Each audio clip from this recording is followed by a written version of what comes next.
তিনটি পয়েন্টে দেশের সর্বোচ্চ আদালত আপিল বিভাগ লিভ দিয়েছিল। আমাদের দায়িত্ব হচ্ছে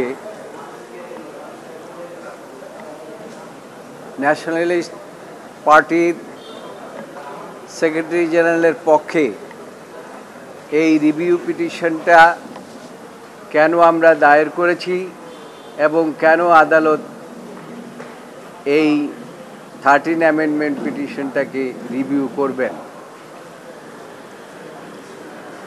গত 3 দিন আমি আপনাদের সামনে উপস্থিত হয়েছিলাম। আদালতে আমি আমার বক্তব্য উপস্থাপন করেছিলাম। গত 3 দিনের বক্তব্য ছিল যে এই যে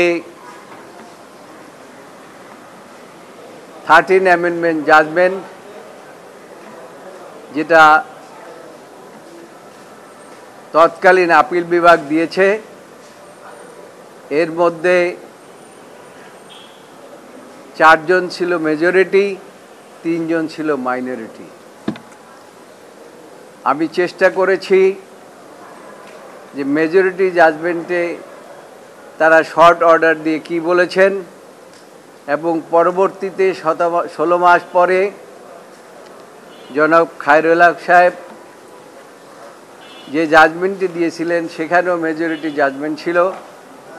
জাজমেন্ট 2 ভাগে হয়, একটা হয় এননিমাস, অর্থাৎ সকলে মিলে যে জাজমেন্টটা দেয় সেটাকে বলে এননিমাস, আর যদি ডিভাইডেড হয় সেই ক্ষেত্রে বলা হয় যে পক্ষে মেজরিটি থাকে তাদেরকে বলা হয় যে majority view is this and minority view is this. তো এখানে সংবিধান একটা গুরুত্বপূর্ণ বিষয়, আর বিচার বিভাগও বাংলাদেশের সংবিধানের গার্ডিয়ান। কাজেই গার্ডিয়ান সঠিকভাবে দায়িত্ব পালন করেছে কিনা এবং আইনগতভাবে দায়িত্ব পালন করেছে কিনা সেই বিষয়ের উপরে আমি চেষ্টা করেছি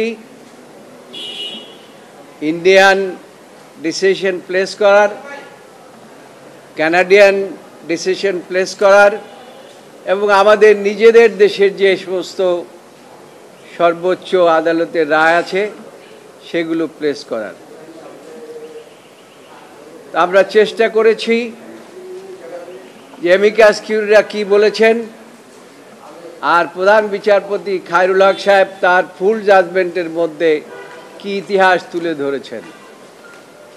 আদালত শুনেছেন, শোনার পরে আজকে সে বিষয়ের উপরে আমি সামারাইজ করার চেষ্টা করেছি।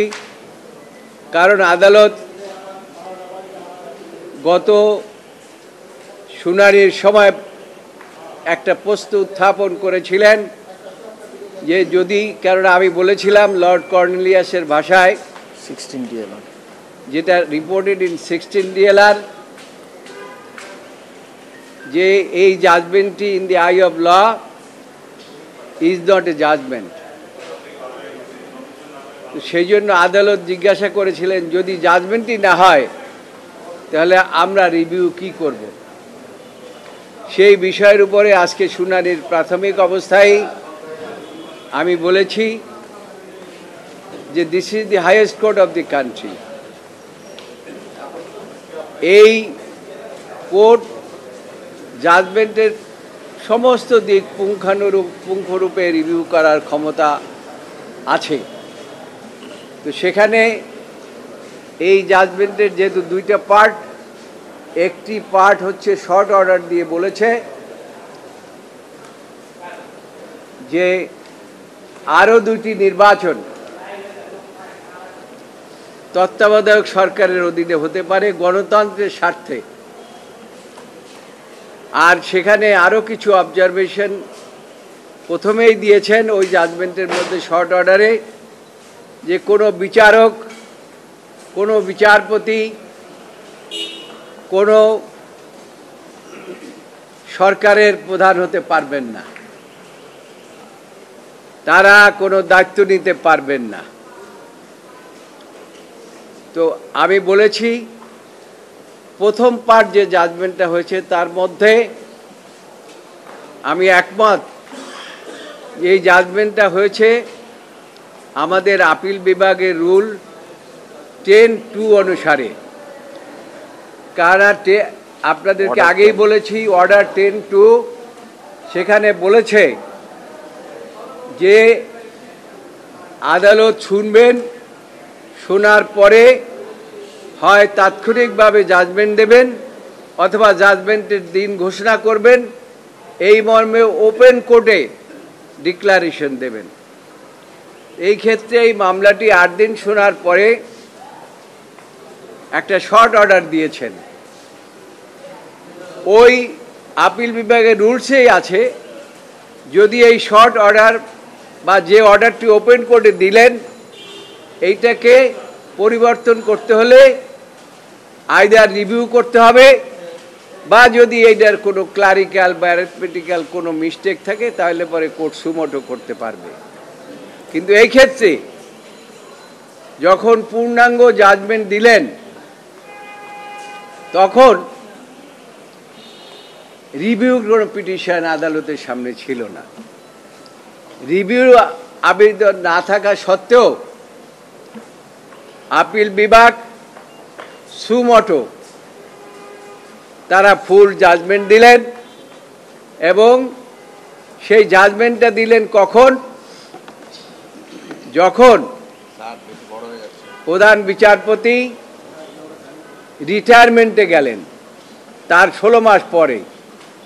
সেই জন্য আমি বলেছি যে ফার্স্ট পার্টটাকে আমরা যদি অ্যাপিল বিভাগের জাজমেন্ট ধরি, সেকেন্ড পার্টটা according to our country law as well as the other country, সেখানে আর কোনো স্কোপ নাই। প্রথম যে জাজমেন্টটা হয়েছে সেটাই জাজমেন্ট। সেই কারণে আপনারা 3টি গ্রাউন্ড যেহেতু দিয়েছেন, এই 3টি গ্রাউন্ড আমরা আমাদের আর্গুমেন্টের মধ্যে সাবস্টান্সিয়েট করেছি। সুতরাং এই আদালত আপিল বিভাগ এই জাজমেন্টটি রিভিউ করার এখতিয়ার রাখে। কাজেই সেই দৃষ্টিকোণ থেকে আমি বলেছি আপনারা এই জাজমেন্টটি রিভিউ করতে আইনগত কোনো বাধা নাই।